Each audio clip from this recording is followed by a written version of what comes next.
not 7, this is 8, 7, 8, 6, August 6th, 2018. This is a hearing on the 2019-2020 budget. It's a workshop, and we're here to get some information on the budget. And Mr. Greenhaver, you want to take the lead, or you want to? No, I'll be happy. I didn't know if you wanted to have an invocation. Oh, yeah, yeah, thanks for reminding me. If you would, Ms. Hines, will you lead us? Amen. Always. Let us pray. Our Father, we thank you for being our Father, and we come in Jesus' name. We come, Lord, to say thank you for new mercies today, taking care of us all down through this day up to this present time. We say thank you and hallelujah be to God.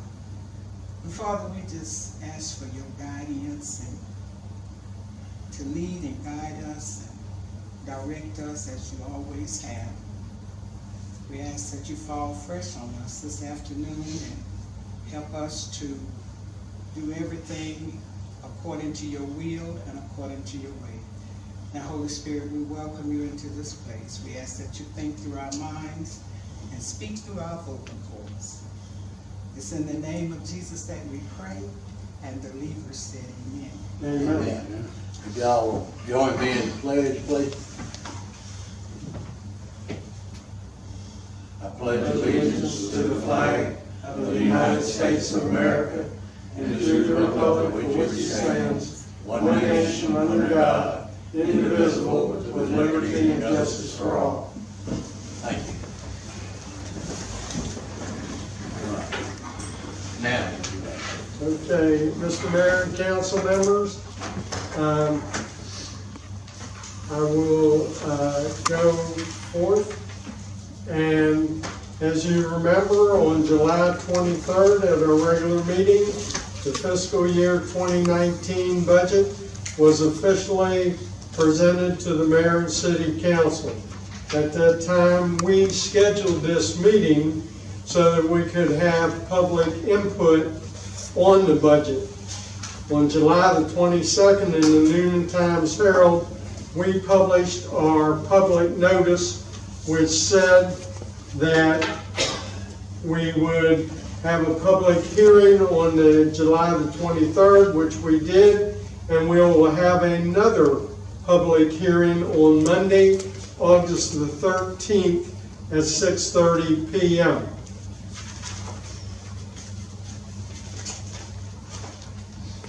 Tonight at our meeting, we will go over the budget and talk about anything that's in the budget that anyone would like to have some explanation of. As you know, the budget is a compilation of estimated revenues and expenditures. However, just because it is budgeted doesn't mean it has to be spent. Unless there is need for it, the expenditure will not be approved. The important thing is that the proposed 2019 budget is balanced without a tax increase. In other words, the city of Grantville used the rollback rate of 4.959 as our millage rate for the proposed budget. We published a notice of our 5-year history and noticed that we would set our millage rate at the rollback rate unless the mayor and city council members see otherwise on August the 13th, 2018. Some of the important things about our budget are that on page 23, you will note that the general fund is subsidizing the water and sewer fund for approximately $165,000. You will remember that on December the 11th, 2017, the City Council rejected the fiscal year 2017 water and wastewater rate study due to water loss or leakage. That will be remedied, we hope, with our water leak detection survey, which will be commencing in the middle of this month. That is our plan. Highlights of the proposed budget are a 2% cost of living increase for all employees, a 3% retirement contribution for all employees. We have budgeted FICA taxes at 6.2% of salaries, as well as Medicare at 1.45% of salaries. We have included a $1,000 benefit bank contribution for new hires, which we estimate in 2019 fiscal year will amount to $6. Group insurance, which is health, dental, and life, is budgeted at $9,375 per employee. Workers' comp reflects a 10% increase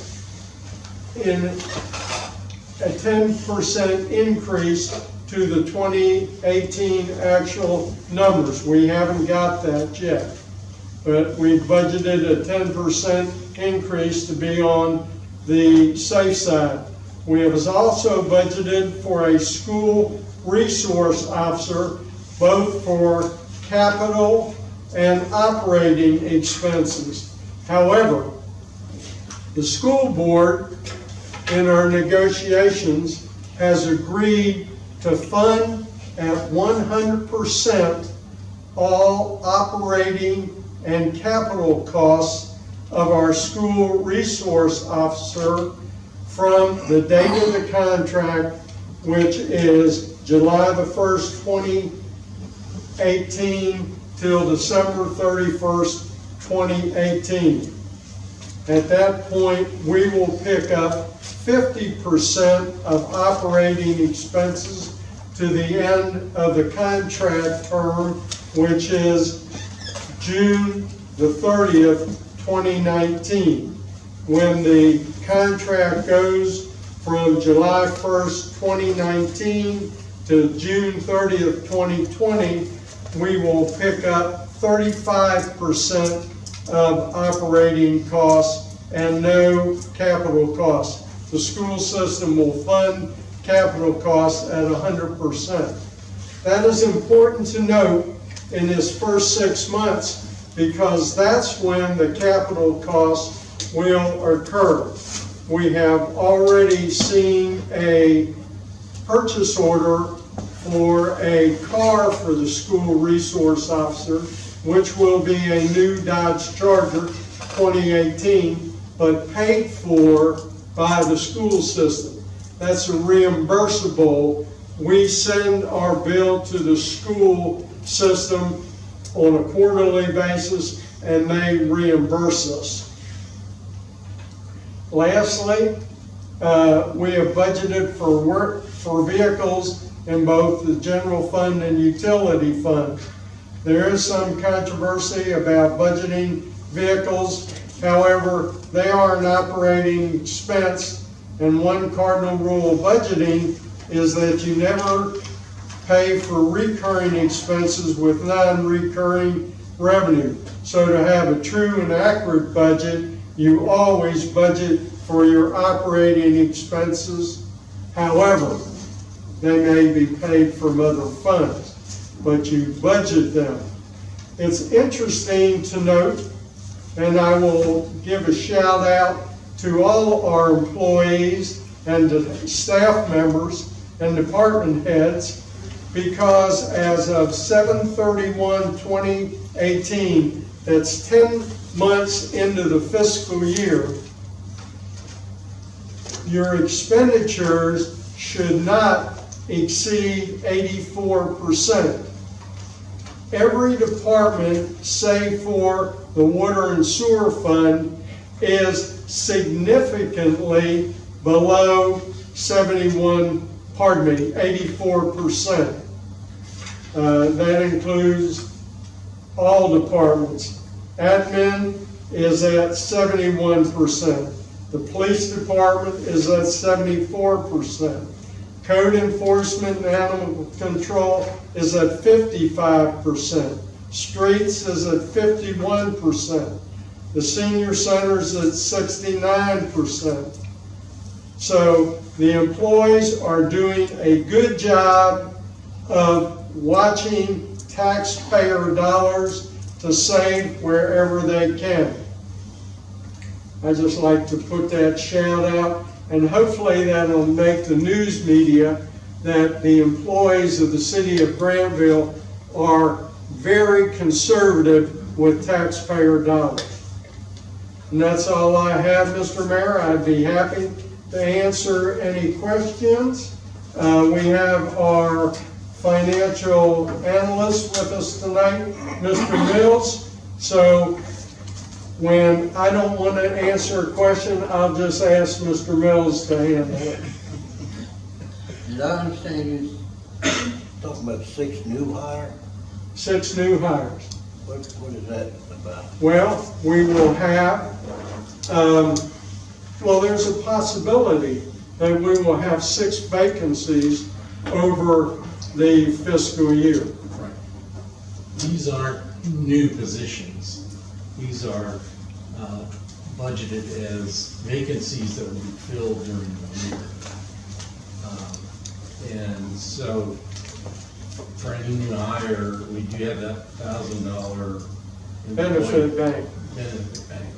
We have at least possibility of 3 in the police department. And we have 1 vacancy in public works that we have not filled. Hey, can I ask a question before we get too deep into the numbers of this? You know, this is very complicated. And I just wondered, Mr. Mills, if I chose to have a discussion with Mr. Mills, do I have the green light to do that? You can talk to them anytime. You mean on like a one-on-one type session? Yes. I'll be glad to do that. Well, I mean, I guess my question is, does it cost anything? Does it cost the city anything? Oh. Everything has a price. And he is on the high end of the price. I tell you what, well, that's okay. I mean, No, I'm glad. you know, I'm the new councilman here, and this is overwhelming. You know, I'm very honest, very open, and Okay. I want to learn more about the budget, and you're the man. Okay, well, as I say, I'd be glad to go through, with any council member, one-on-one, the numbers, because what I'm gonna do tonight is kind of hit the high points, and there may be more detail you would like to have, and maybe that would be better served. And I'm sure after this meeting's over, I'll know a lot more about it than I did when it started. Confused. Anyway, that was a question I had, since this is a budget workshop. If I need a budget one-on-one course, can I get one from you? Yeah, we can definitely do that. Okay. I'll open it up to everybody that's got questions or comments.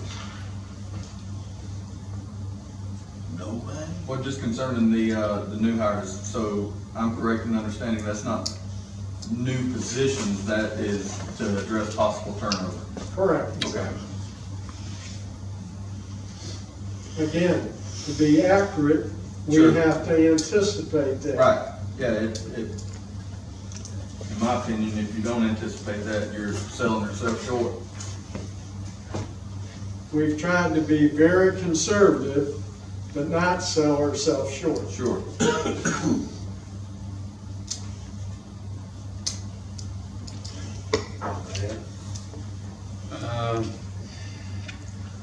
Mr. Elliott, I have one question, and the chief is gonna hate me on it, but last year we budgeted $90,000 for vehicles. And this year we seem to be budgeting $120,000. Why such a dramatic increase, $30,000? Last year, we budgeted for admin vehicles. This year, we're budgeting for patrol vehicles. A patrol vehicle normally costs about $42,000. We are budgeting 3 vehicles to start our 3-year rotation. Normally, patrol vehicles, you budget every 3 years to rotate them. We figure we have 9 of them, and we budget that way. Again, just because it's budgeted doesn't mean it has to be spent. However, to have an accurate budget and to have that rotation, you budget for them. They can be paid from other funds, but to have a true budget, we budgeted for them. And the 3-year rotation is the normal rotation. Now, some people budget on 5-year rotation, and I think the chief will tell you that that, in my opinion, and through my experience, is not prudent. You put between 40 to 50,000 miles on a patrol vehicle a year. Okay. Now, I noticed that the repair and maintenance on those vehicles was also another $25,000. We start getting up around numbers like $150,000. The question needs to be asked. Oh, absolutely. I think our repair expenditures have gone down. I believe this is the last year of the rotation. Yes, sir, it is. Thank you. Yes, sir. I'm like you, Mark, I kind of asked the same question. I thought we had kind of addressed this, since I've been sitting here earlier in the year, we addressed this and agreed that we were gonna start a rotation. Do y'all remember? Yeah. And anyway, I guess that's what this pertains to. The 2 vehicles we budgeted for last year in the fiscal year 2018 budget were for the 2 admin vehicles.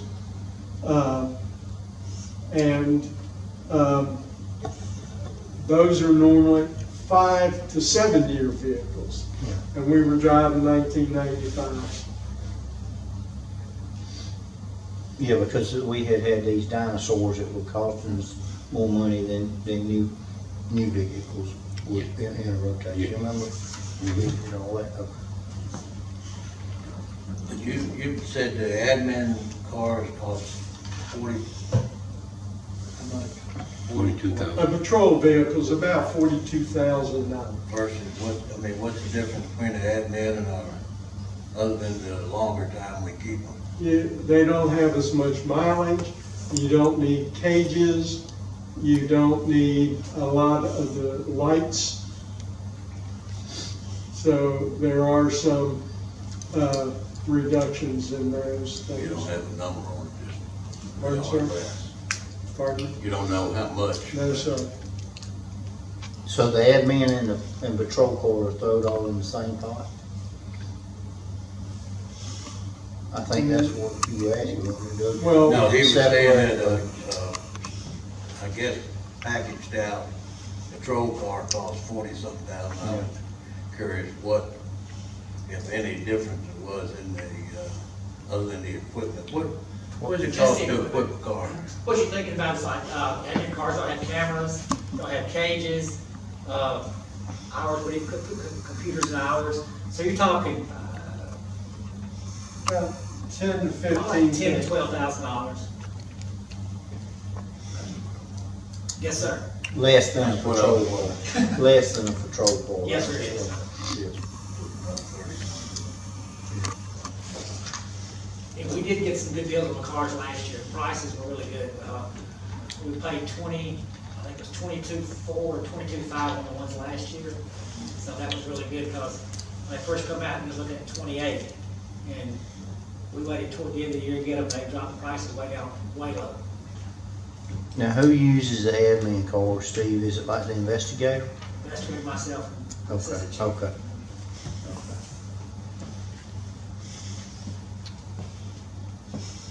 Then like the manager was saying, the cars are in the budget, but there are probably gonna be funds available other than the general, you know, the budget to get those cars with. And if so, that money could be used for other things to, you know, that we might have guessed short on or something. All right? We It's hope not to- restricted to that we place. hope to save those funds, but we hope not to have to reallocate them to other things. Right. But if we did have to, we could. We could. But I mean, you know, again, we think we have budgeted for all operating expenses. Now, if there's an extraordinary expense and we can buy the vehicles with other funds, yes, sir, we can do that. But when we keep the millage rate at the rollback rate, we have to watch every penny because the cost of goods and materials goes up via inflation.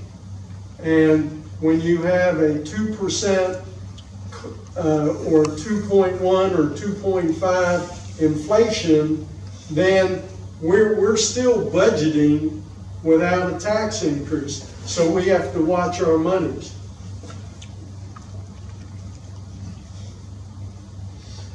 You know, I said, The revenue, in other words, for the school resource officer, does this budget does not show anything from July to January, or does it? It does, but that's the reimbursable. Okay. So what I'm asking is, this budget show a expenditure, and then on the revenue, does it show, Right. uh, It shows on both sides. Let me point out, let's see. the same way with the vehicle, all costs according to, associated with that position, right? Right. If you look at page 8 of your handout, towards the bottom of the page, there is a revenue line item. And the description is local government, SRO reimbursement, Board of Education. And if you move to the right, you'll see in the upcoming year, 2019, we expect a reimbursable of a little over 35,000. And then in 2020, it'll be almost 40,000.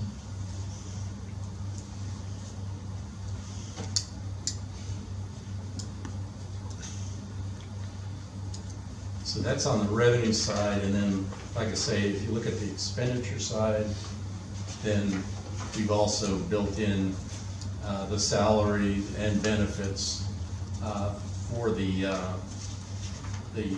resource officer.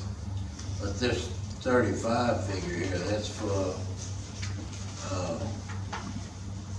salaries and benefits. Right. What about the vehicle? Well, the assumption is that we'll purchase the vehicle in this current fiscal year, and we'll bill the school board before the end of this fiscal year.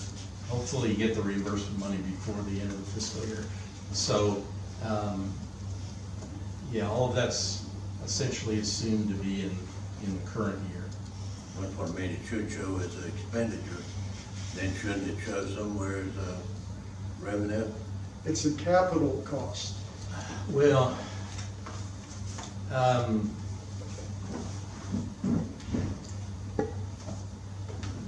it doesn't show up in here because the 2018 budget has already, been adopted.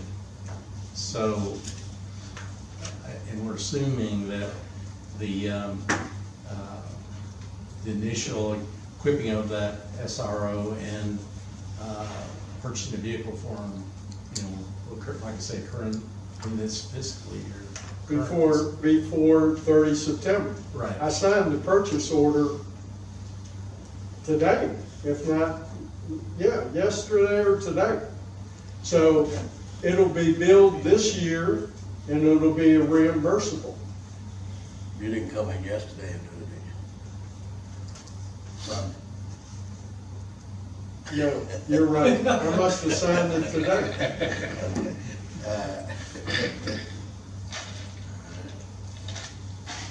So the school board is buying the Everything. school resources? Everything. Okay. And you know what, I was just thinking, here we all were talking about, talking about some of these cars, that one in particular, look at the difference in the mileage it's gonna have on it as versus one that's used by an officer, a regular officer.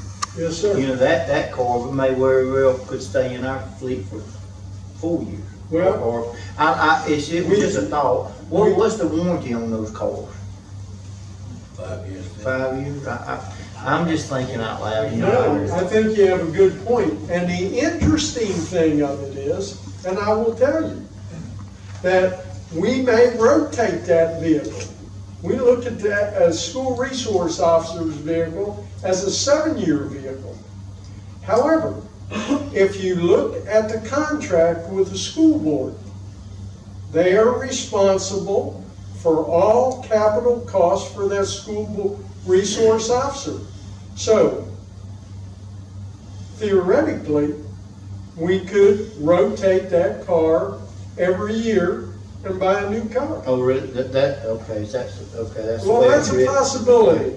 I'd have to go sideways when I told Dr. Barker that. Yeah, I know it gets complicated.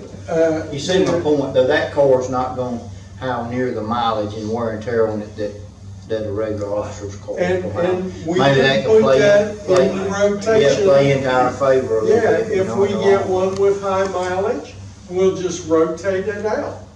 But they need a car with a cage for transport purposes and everything. They need a deck. Among the managers, we have talked about that. Are they paying fuel and maintenance?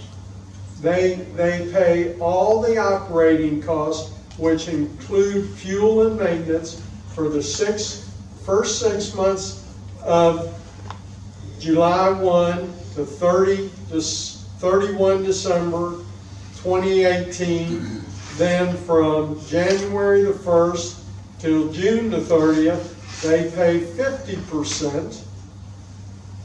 And then the next contract year, they pay 65%.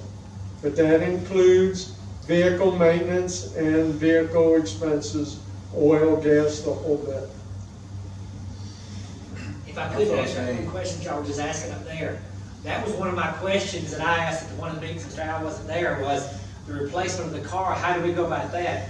Well, Coweta County and the city of Noonan has been doing it for years. And I thought it probably needed to be put in the contract about how often to replace the car. And I was told very nicely to keep my mouth shut by the chief of Noonan, because he says, when I need a car, I buy a car, send them a bill, they pay it, that's all I have to ask.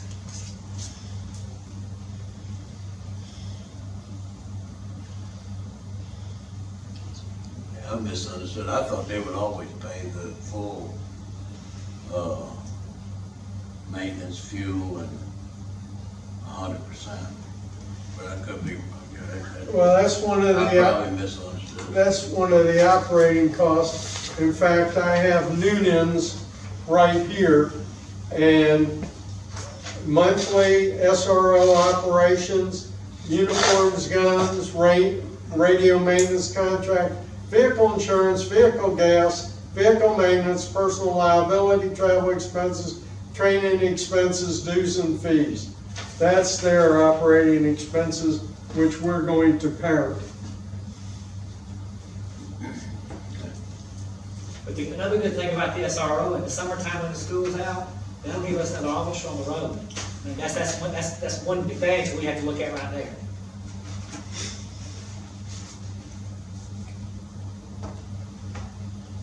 They have 1 week out of the summer they have to have training on. Other than that, they'll be working on the road with us. Other than vacation. Yes, sir. Yeah.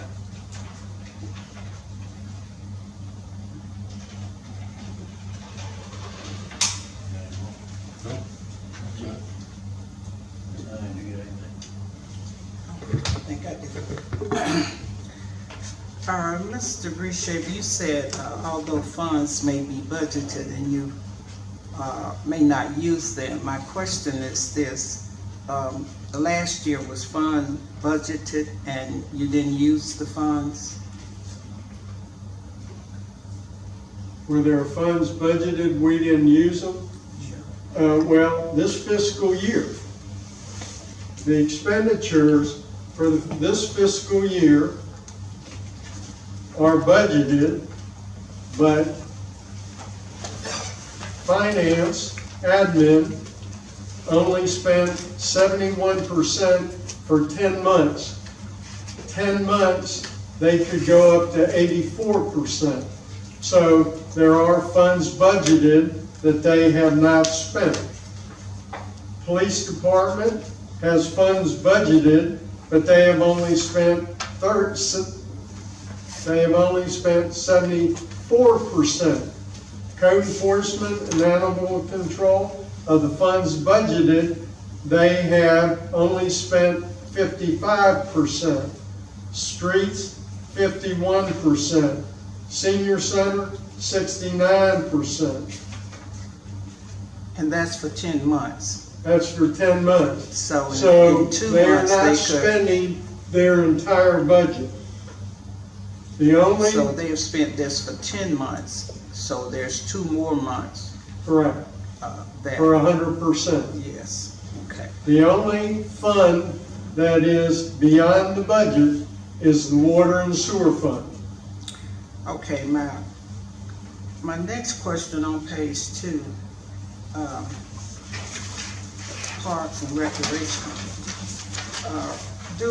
Are we going to have year-round recreation? I noticed on page 39, budgeted is $39,392, if I'm reading this correctly. Are we having year-round recreation this year? Because on the expenditures on page 2, you have $125,190. So, are we having year-round recreation? We are not having year-round recreation as to programs. We're having year-round recreation as to facilities. The splash park, we operate in the summer. The skate park, we operate year-round. The parks year-round, we have to maintain them. We have to sometimes replace equipment. What we don't fill are the 2 positions in recreation, a part-time person and a full-time person. Now, we have discussed this on the Parks and Recreation Task Force for Coweta County. In fact, I spent a day touring the facilities, and it is a possibility that we will go to a county-wide recreation authority, of which the municipalities will participate with facilities, but the recreation programs, because of the numbers, will be run by the Recreation Authority, be it Coweta County or a separate board. Our numbers do not justify individual programs in the city of Grantville. Are we going to have, and this is just for my own clarity, are we going to have park rangers working during the winter months here in Grantville? Yes, ma'am. They will be charged with opening bathrooms, maintaining the parks, and when they're not doing that, they will be in the Public Works Department envelope, because of course Recreation and Parks comes under Public Works. So they will be somewhat dual-hatted. How many do we have employed? we have one public works employee now who is part-time working as a park ranger. We have two individuals, let me rephrase that. We have two individuals working part-time to help us with the splash park. We do not, I believe now we're down to one individual, and the park ranger assists there. We also use Coweta County Pools, I think, to help us with the water quality in the splash park. So that's a vendor. But what we're trying to do is economize the best we can by not hiring people and having to pay benefits without fully utilizing their talents.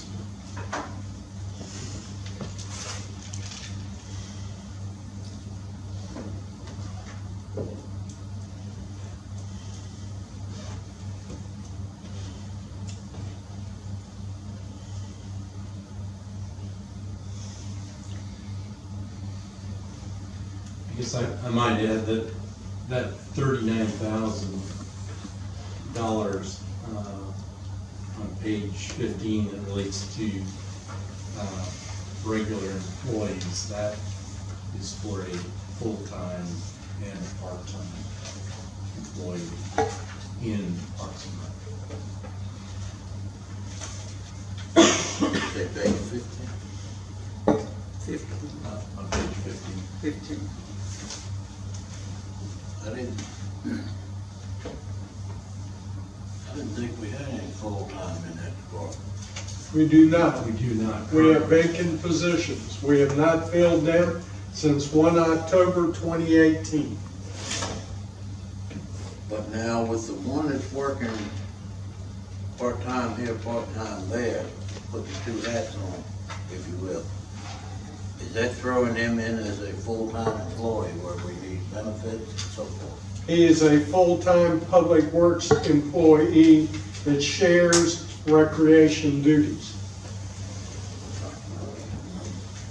I will again throw out some kudos to the police department and their police chaplains.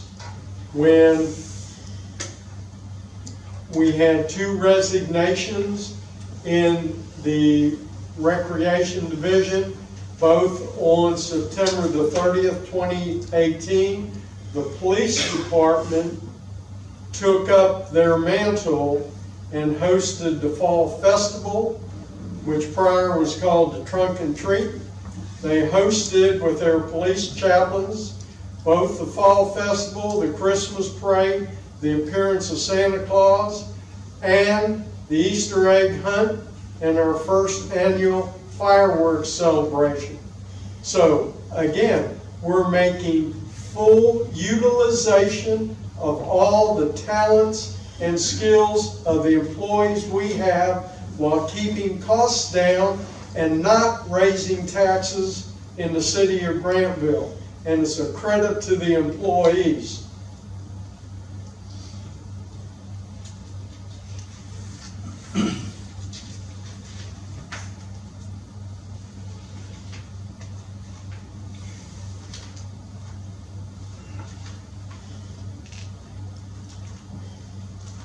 So that ranger's position in the cold weather, cooler weather, whatever, that's still gonna be just the one that will split duties, or are you planning on keeping a second one on? No, sir, the second, we have one park ranger. And he works in public works. And when he, again, keeping parks clean, we do the best we can, opening restrooms. When you open them at 7 o'clock in the morning, or pardon me, 9 o'clock, then they have to be locked at night. That's Again, a lot of people are sharing duties, but we don't plan to hire any more.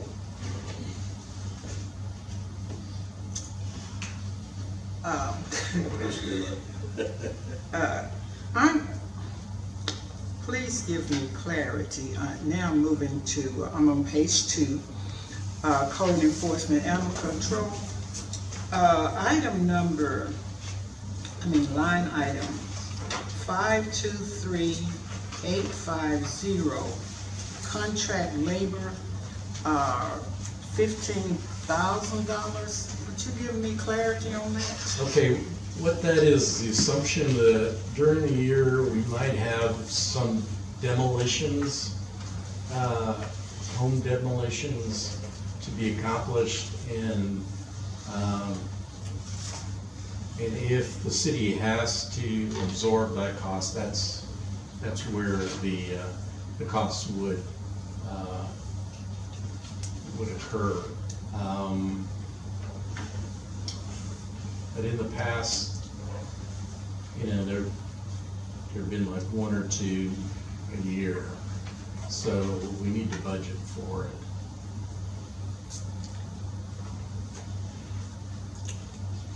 Well, that gives me clarity. I was just And the idea is just to, for amplify what I said. Code enforcement would absorb the cost of the demolition. However, my understanding is then a lien would be put on the property for the amount of the demolition. So if the owner tries to sell the property, then that lien would have to be satisfied.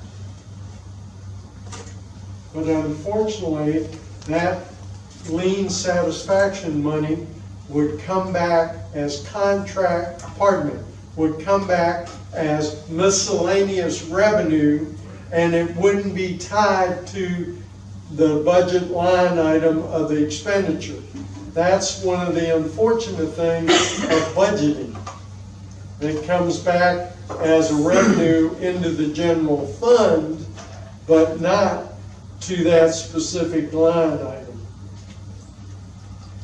So have we placed a lien on property in the past and been able to collect once they try to sell? Well, that's a legal question, and the property in question is 43 LaGrange Street, which was demolished prior to my tenure. And that documentation for that demolition has been sent to the city attorney, and he is still processing it. So if a lien has not been filed, it will be filed. As for all demolitions that occurred under our present code enforcement officer, he has forwarded them to the city attorney for liens to be filed. Whether or not they are filed, I do not know, but they have been asked to be filed. We file liens on any action we take as a city. We have cut grass. We have asked the city attorney to file a lien against the property owners for cutting the grass. If we don't have the appropriate ordinances in place, we have asked the city attorney to get the appropriate ordinances in front of the mayor and city council for their consideration for adoption.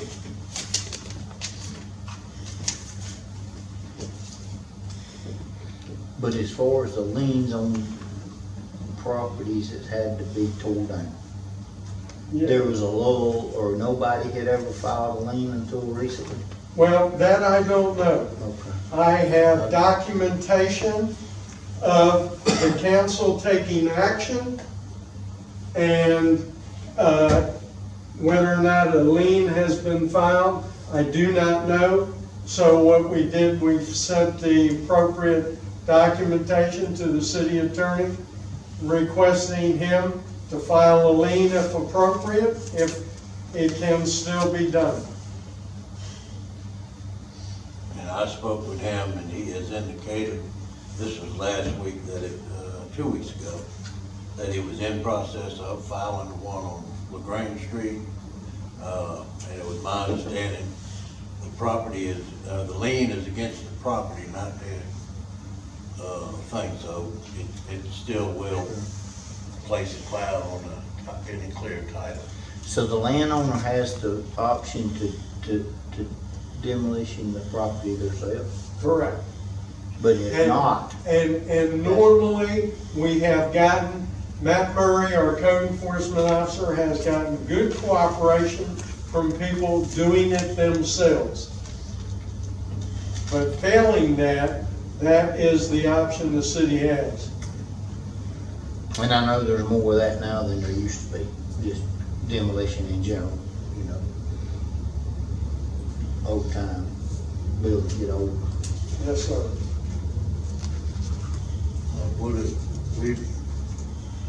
We've either demolished or caused to be demolished 6 in the last couple of years. And there's 2 or 3 more right now scheduled to come forward, or will be scheduled, if they're not already on the docket. What has happened, the mayor and council members, in their wisdom, passed the blighted and delinquent property ordinances, which brings the matters to municipal court, and then the court has jurisdiction, which is a much cleaner way of doing it, in my opinion.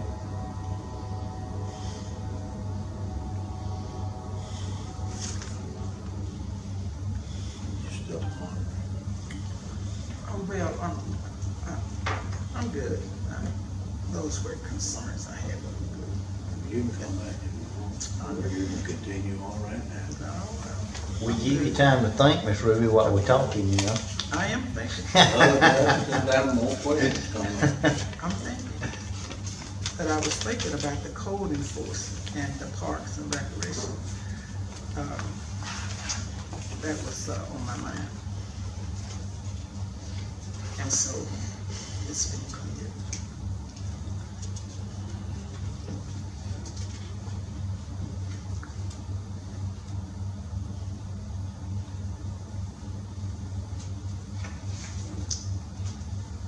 Maybe we separated it from the plans. Well, I want to give Willie a shot. I'm good. Just anybody out there got any questions or comments they want to make? Anybody? If you will, step up to the mic and tell us who you are. I know who you are, but the rest of them might not. How you doing?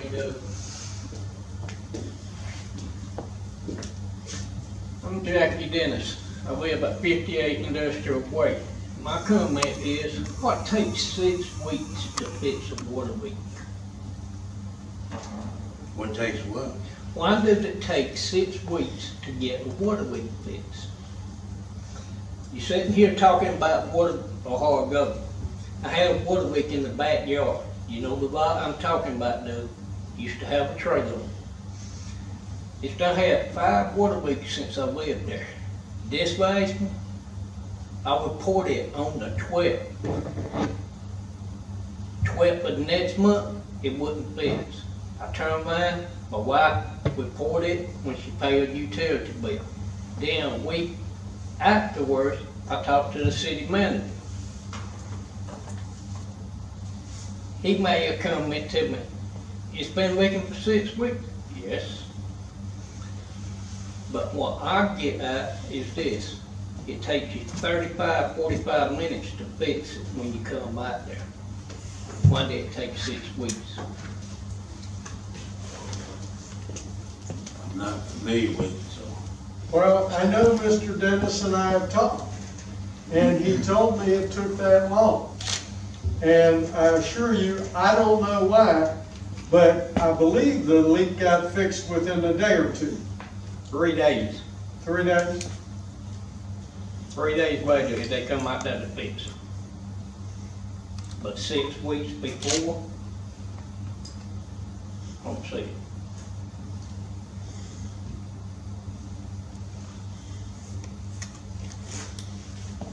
You reported it to the clerk, you say? Yes, it was reported to the clerk. She turned around and called me back and asked me, she said, have you reported this leak before? I said, yeah, 4 times before on other weeks. I said, but not this time. 2 days later, Lons pulls up out there while I'm weeding. Asked me, he said, I wish you quit calling false alarms in about water leaks. I laughed at him. I told him to crawl his butt out of his truck and walk down and look. I said, you ain't gonna find it lying in the streets.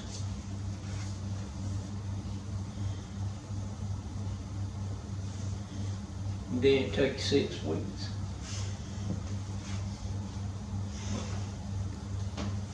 Well, I don't think it should take 6 weeks, but I'm not familiar with it, but I will try to look into it and see why, if there's any reason, but 6 weeks seems a little bit long in my book. Yeah, it's way too long because the ground's still saturated out there right now. If I go to cut grass tomorrow, I'm gonna tear up the ground up worse. It ain't tried that yet. But it's fixed now though, right? Yeah, It's fixed. still wet out there. You can walk out there and they're gonna tell you exactly where all the water went and everything. A couple more hot days like this, it won't be wet. It might not be, but changing the subject from that, I got a problem. I need to see if I can get the city to do something about it. Between the Cedar Street and Grady Smith Street, there's 2 oak trees. Got some tree limbs, semis is hitting, dump trucks is hitting. When y'all widening that bow out there, it brought them into the lane of traffic. Can y'all get somebody out there to fix that problem? Cause I've done cut everything I can cut. Now, we'll get him to look at it. Well, tell me again, I'm writing it down. Oak trees, 2 oak trees between Cedar Street and Grady Smith Street. If you'll stand in the street and look up, you can see the tree limbs that I'm talking about. Grady Smith Street, and what's the other one, sir? Cedar. Cedar, thank you. And The limbs are too low, hitting dump trucks? Okay. I'll be out there today and spent about 4 hours cutting, clipping and everything up, all that up I could. And things, but I just can't get to that. I was gonna try it, and I said, no, I ain't gonna get out here and get my truck. But I sat back here and I listened to y'all talk about water problem and things. I said, no, this is ridiculous. We got leaks that we haven't found yet. That's Oh, one. you got one now on Grady Smith Street. I don't know if it's been reported. I don't know. I don't know neither. I know it's leaking. It's coming out that hill like crazy. Do you know the address, sir? Nope. Okay. I have no idea, and I know it's a Jim Sales house. Oh, I can tell you. It's, That could be one of many. Doug might know the address. The yellow house sits right beside the privacy fence where Ricky used to live. Where who? Ricky used to Oh, live. really? The yellow house. I know the house, I don't know the address.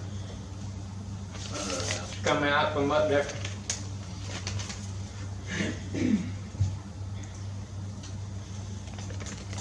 You talking about where his mama, where Ricky's mama lives?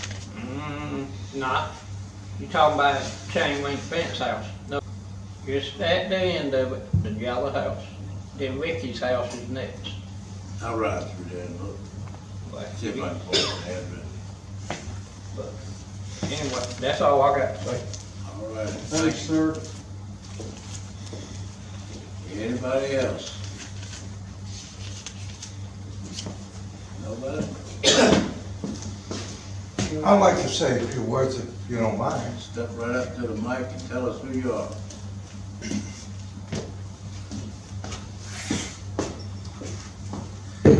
Name is Marion Cisick, 144 Arnold Street.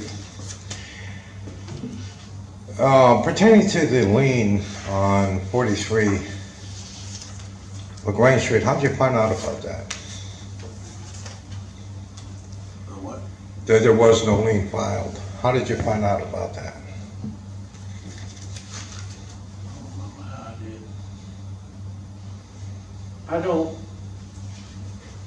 I know the issue came up, whether or not a lien was filed. I don't know whether or not it was filed.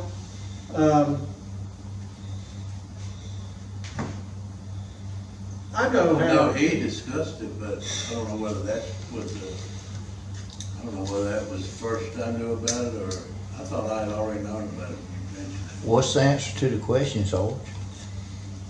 Well, I'm the one who found it. I'm the one that did some investigative reporting upon it. I could just tell you had the answer. Yeah, and that ain't the only one. And Okay. I did an open records request, remember, Lynn? And you need to be spending a little bit more time on that as far as trying to get the lawyer to file a lien on that. The horse may be out of the barn. That property originally was sold at a tax lien to Jim Sales. And the lady redeemed the property, and I believe it's sold to somebody else now. I don't think you're gonna be able to put a lien in on it now. Also, I think there's a 2-year statutory time limit on that. And that needs to be, just looked at. I guess this is the budget here, and I guess everybody likes it. I like pictures. I like pies, graphs, spreadsheets, charts. It's easier for the public to understand what this budget is. I know it's difficult to create something like that, but once you do it, once you got the skeleton, and it's no problem putting the figures in. It sure would be nice if y'all would do that for the citizens. If an investor comes to Grantville and says, let me see your budget, is this what you're gonna show them? Or would you show them? Absolutely. There are copies available at the city clerk's office and at the library. Well- That's the best we can do. Everything has a cost. No, you can do better. Well, You can do better. certainly we can, but there's a cost involved. Well, if you're gonna spend $1,000 to give a lady a paintbrush to paint a fire hydrant, you can spend $1,000 improving the presentation of this budget that 2,443 registered voters want to see. Also, when you give an investor, they want something that looks professional. I'm not trying to, tell anybody what to do here, but you want to present something that looks befitting of a city on the move, a lighthouse city.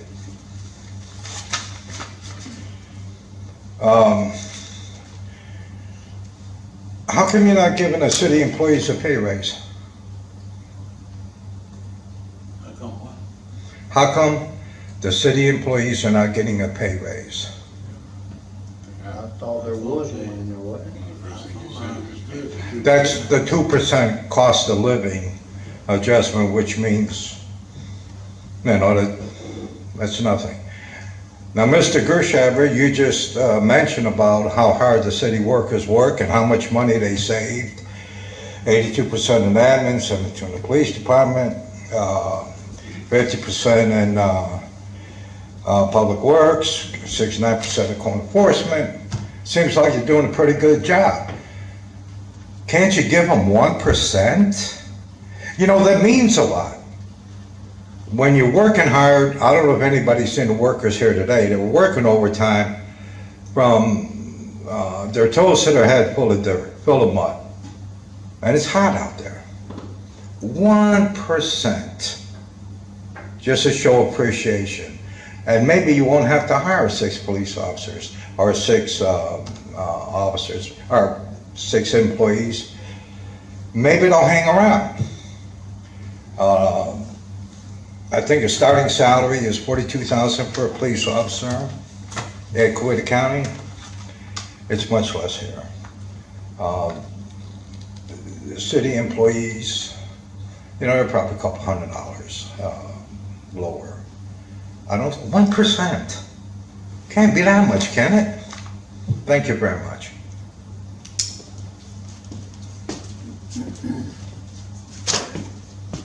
Anyone else? Madam Chair, got any more, Mike? I would like to say that obviously, the city money has been handled well.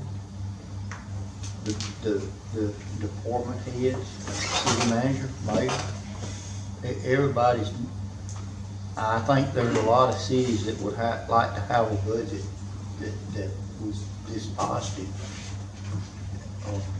And I just want to pat on the back to some people. I mean, I think everybody's doing a wonderful job.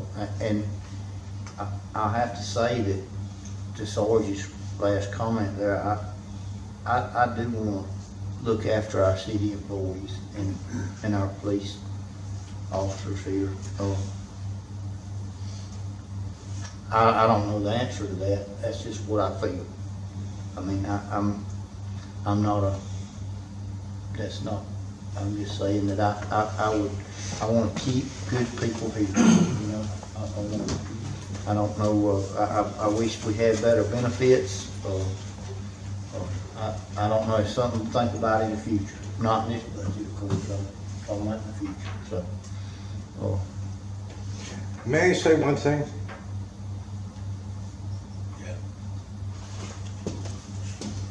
Now, I didn't mean to open up a can of worms there, so. No, sir. No, sir. What you don't do today, what you don't pay for today is going to cost more later. A 1% little incremental raise, it's not going to be that hard. It's like raising the millage rate. If you have to, you have to. If you have to raise taxes, you can explain it to the public why you have to do it. That's acceptable. But 2 years down the road, then you got to go up 4 or 5 mils or something you should have done now. That's going to hurt. Thanks.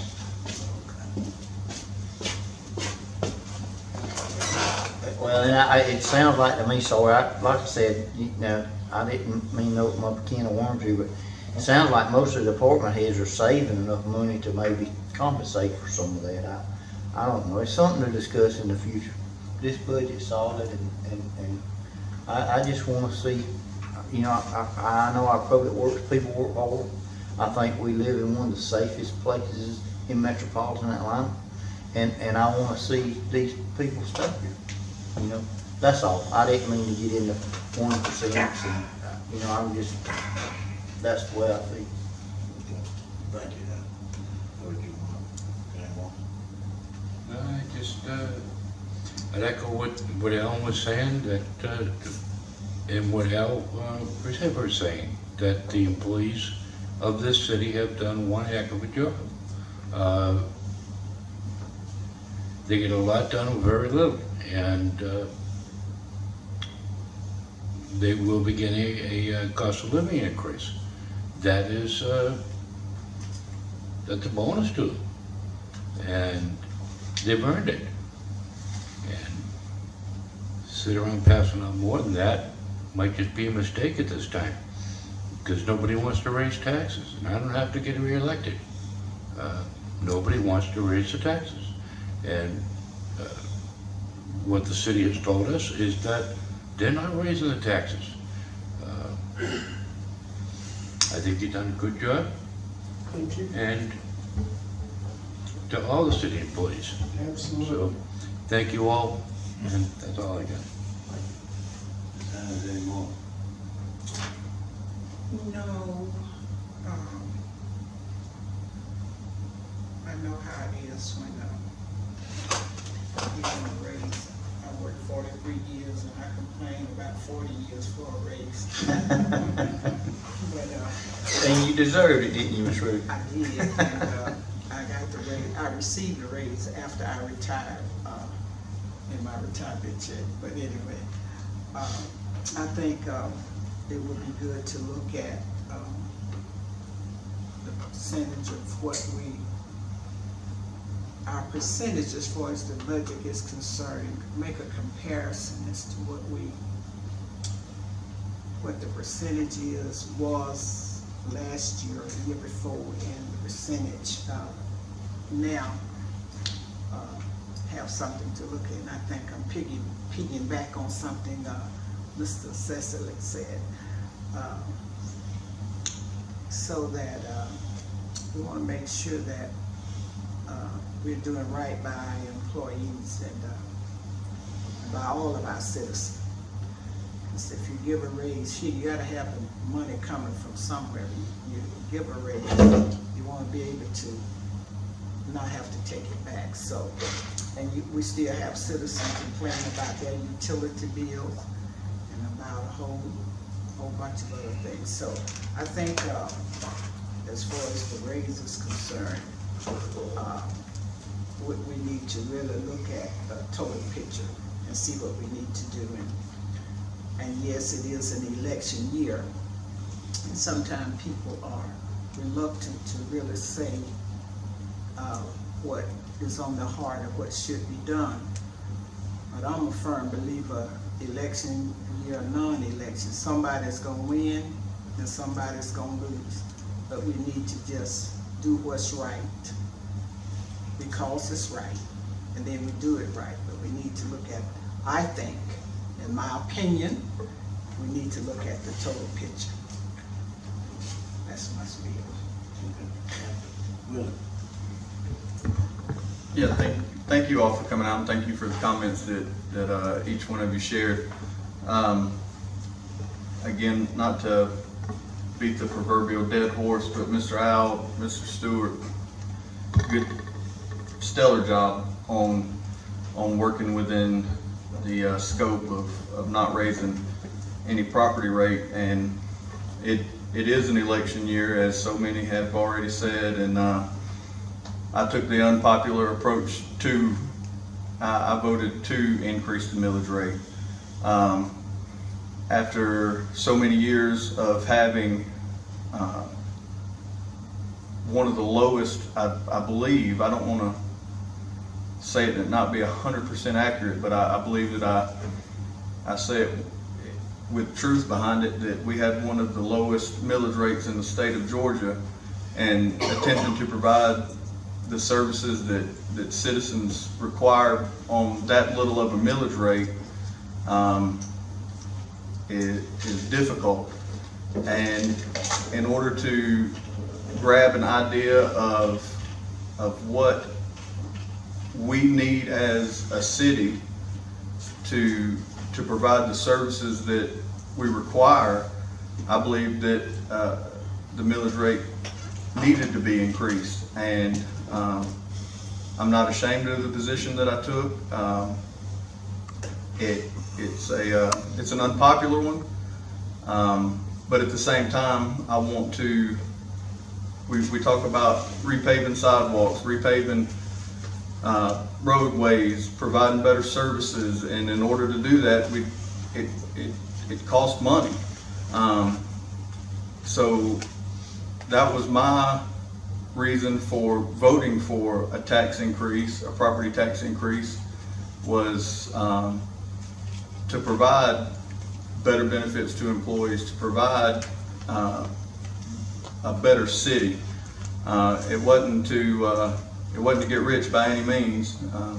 Oftentimes people look at when council members or even higher than us vote on tax increases, that it lines our pocket somehow, and I can assure you that that's the furthest thing from the truth.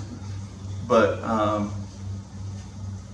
in order to provide quality services, to retain quality employees, we have to have the funds to do it. And when we, as Ms. Ruby said, when we take the picture in its totality, sometimes that's the pill that we have to swallow. But my hat's off to the city workers, being some 10% under where they could be in order to spend 100% of their budget. I think that it shows the leadership and the management that we have here in the city, that we have fiscal responsibility in mind. And I would have to say to Mr. Al, thank you for overseeing that and ensuring that our that the city does the best it can within the scope of its responsibility with the funds it's been given. But with that, thank you all for coming, and good evening. All right. I thank you all for coming out. Appreciate your input.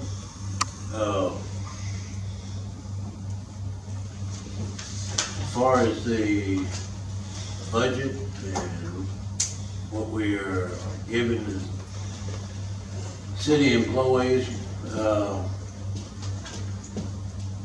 I was raised to always, every day, regardless of whether it's election year or anything else, to try to be honest and fair with everybody. And as an elected official up here, we have an obligation, not just to the city employees, but to the citizens that pay those wages. And like I say, it's a balancing act.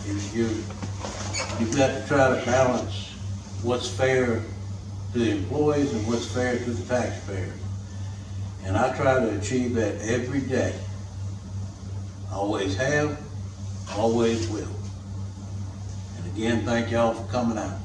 Hey Doug, I wanted to clarify something. I didn't mean to, like I said, open up the can of worms about giving everybody a raise. I just think that some people that work for the city have been here a long time. And that maybe at some point in time, we start some sort of evaluation of their performance and their tenure here, and what they do, what their responsibilities are. And I didn't, I didn't want that taken wrong, but I appreciate hard work.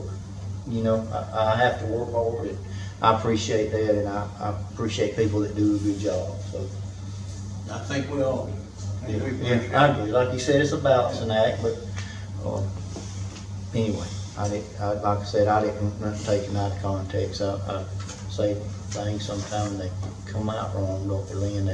You don't write them. I say things and I read a minute and I said, no, I didn't say that.